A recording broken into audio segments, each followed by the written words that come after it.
बस एक ही रास्ता है कि मैं आपको नतमस्तक होकर के प्रणाम करता हूं।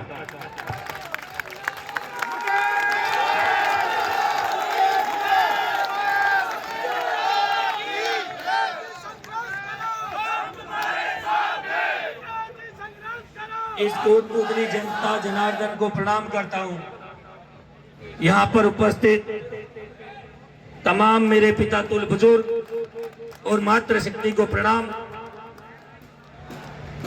इस मंच पर विराजमान अनेक जननेताओं के भाषण नहीं हो पाए हैं, लेकिन मैं सबका एक एक का नाम बोल देता हूं तो आपको ध्यान में रहे कि मंच पर कितनी हस्तियां कोटपुतली को जिन्होंने देखा, संवारा, अपना जीवन सौंपा, ऐसे लोग यहाँ बैठे हैं।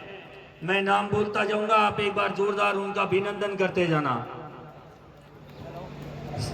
श्री राजेश जी सवाई का क्रमशः बोल रहा हूं, श्री पूरन जी सैनी, श्री अशोक जी बंसल, श्री देवेंद्र जी दलाल, श्री महेंद्र जी मीना, श्री हनुमान जी सैनी, श्री हजारी जी सैनी सरून, श्री मास्टर श्री राम जी यादव, श्री कैलाश जी सैनी, श्री मन्नालाल जी सैनी, श्री अशोक जी गोयल, श्री महेश जी यादव सरपंच, श्री कुलदीप जी सुरग्यानी, हजारी लाल जी यादव धालेड़ा, श्री किशोरी लाल जी शर्मा कोटपुतली, धोलाराम जी आर्य बसई, श्री मंगतूराम जी सोनी, श्री रामूतार जी कसाना, श्री नंदलाल जी रोसी, बाबा सुल्तान, ये बाबा सुल्तान 88 साल का है जो हर कार्यक्रम में आते हैं, श्री राव मनोज जी यादव सरपंच नेत्राम जी तागर, श्री रामकिशोर जी सैनी सरपंच जगमाल जी यादव, श्री जिले सिंह जी खेल के वीरवान, श्री मुकेश जी सैनी पूर्व सरपंच और श्री चेतन जी शर्मा, भाई रमन जी सैनी, हमारे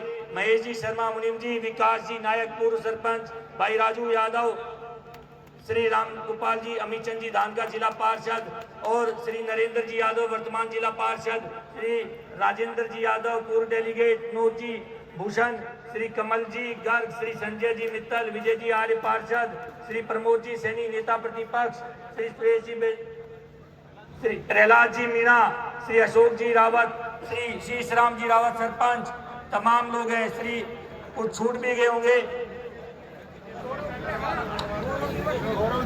गौरव जी शर्मा, तमाम ये सारे लोग, पार्षद जग्गी भाई, पार्षद जयराम रावत, भाई श्रीराम जी स्वामी, प्रभाजी अग्रवाल, सवाई सिंह जी पूर्व सरपंच, शीशराम जी पूर्व सरपंच, तमाम लोग यहाँ भी बैठे हैं। एक बार जोरदार इस मंच के लिए तालियां बजा दीजिए। और कोटपुतली के मजबूत पहरेदार ये मेरे मीडिया के साथी खड़े हैं, इनके लिए भी जोरदार ताली बजाकर अभिनंदन कर दीजिए।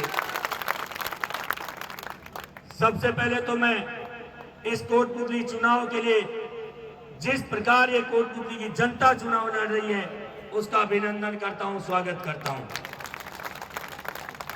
मित्रों, 9 तारीख को जब भारतीय जनता पार्टी ने आपके इस बेटे भाई की टिकट काटी तो उसके बाद अनेक लोगों के फोन आए और जनता ने एक ही बात कही कि मुकेश तेरे को चुनाव लड़ना पड़ेगा। मैंने कहा जी मैं निर्दलीय नहीं लड़ना चाहता, लेकिन सबने कहा कि तू तो फार्म भर देना, ये जनता चुनाव लड़ेगी। और आज मुझे लग रहा है कि ये चुनाव कोटपुतली की जनता लड़ रही है।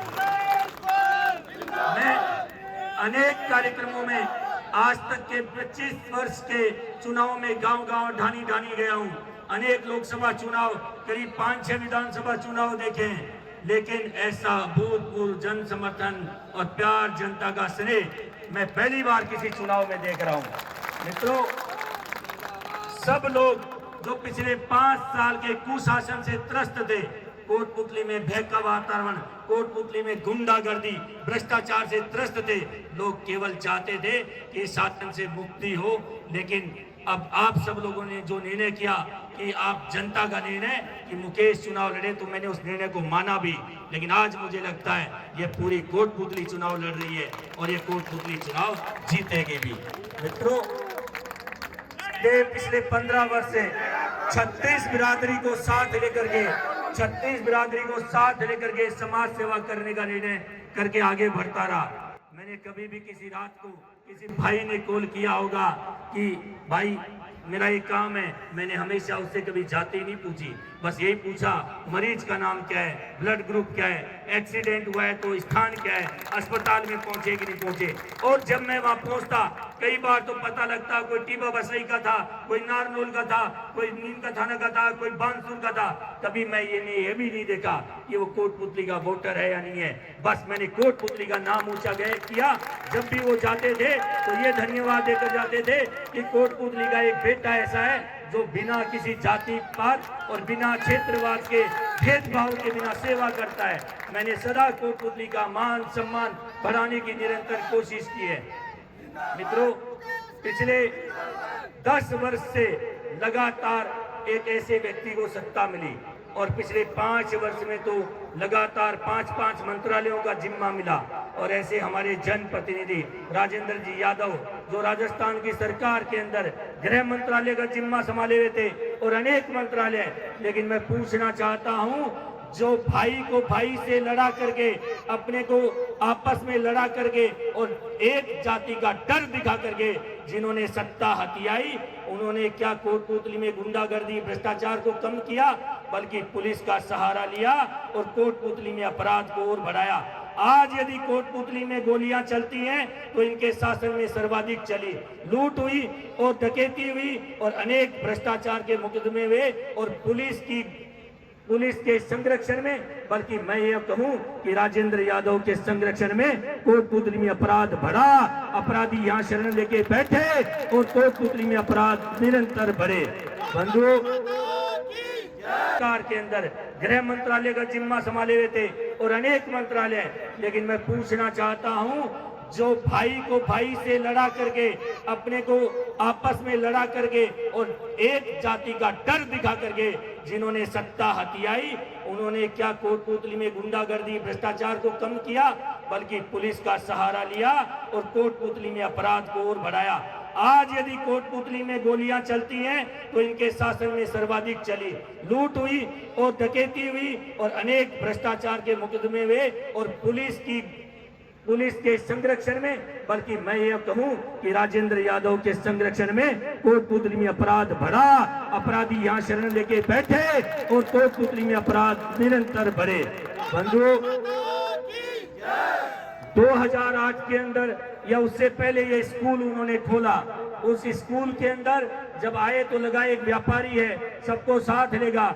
लेकिन उन्होंने लगातार 2008 का चुनाव हारने के बाद षड्यंत्र रच के इस कोटपुतली के सौहार्द को खत्म किया, भाई को भाई से लड़ाने की कोशिश की और फूट डालने की नीति करके, फूट डालो राज करो ऐसी नीति अपना करके आज हमें लगता है कि अगर किसी ने ईस्ट इंडिया कंपनी नहीं देखी होगी तो ये भी ईस्ट इंडिया कंपनी से कम नहीं है, जिन्होंने कोटपुतली के सौहार्द को बिगाड़ा, भाई को भाई से लड़ाया, जाति को जाति से लड़ाया, गांव को ठाणी से लड़ाया। ये तमाम काम उन्होंने किए।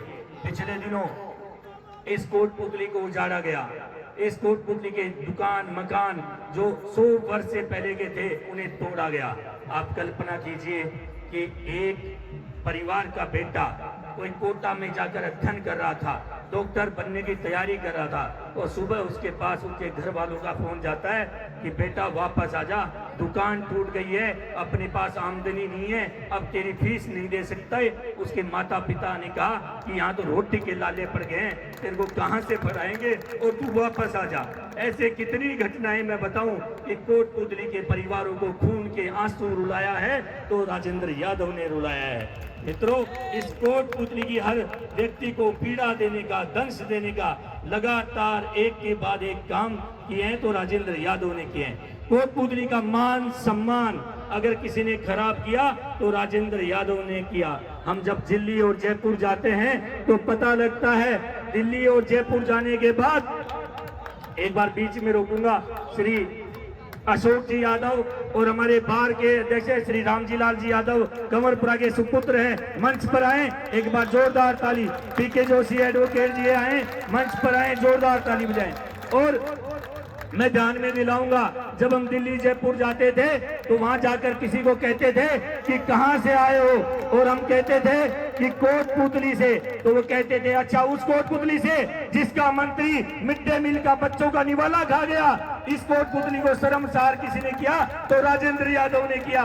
मिड डे मील का घोटाला इन्होंने इनके दोनों बेटों ने मिलकर किया। इन तीनों पिता और पुत्र ने मिलकर के कोटपुतली को लूटा और कोटपुतली में भारी भ्रष्टाचार किया। इस नगर परिषद की हालत देख लीजिए।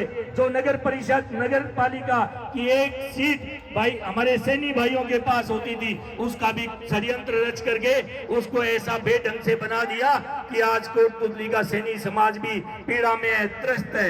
मित्रों, इस नगर पालिका के अंदर भारी भ्रष्टाचार का खेल हुआ है। जो सफाई 5 से 8 लाख रुपए में होती थी वह सफाई व्यवस्था करोड़ों में हो रही है और फिर भी कोटपुतली में गंदगी का आलम है। इस इटली के जौहर के पानी को निकासी के लिए करोड़ों रुपए डकार गए, तब भी सब ये जनता देख रही है। आज ये चुनाव पूरी कोटपुतली के मान सम्मान का है।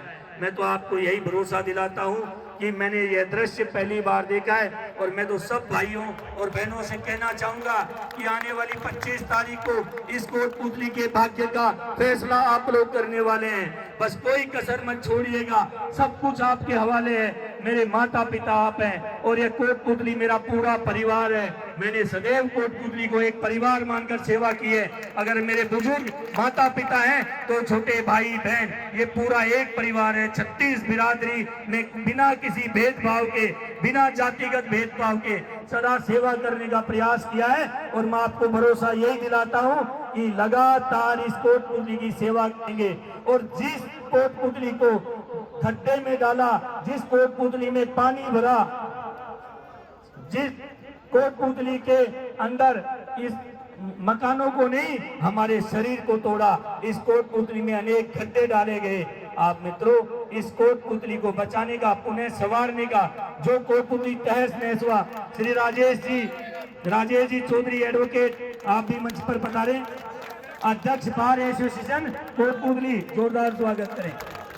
मित्रों, इस कोटपुतली को जगह जगह से कूड़ेदा गया, इसमें जगह जगह घाव दिए गए।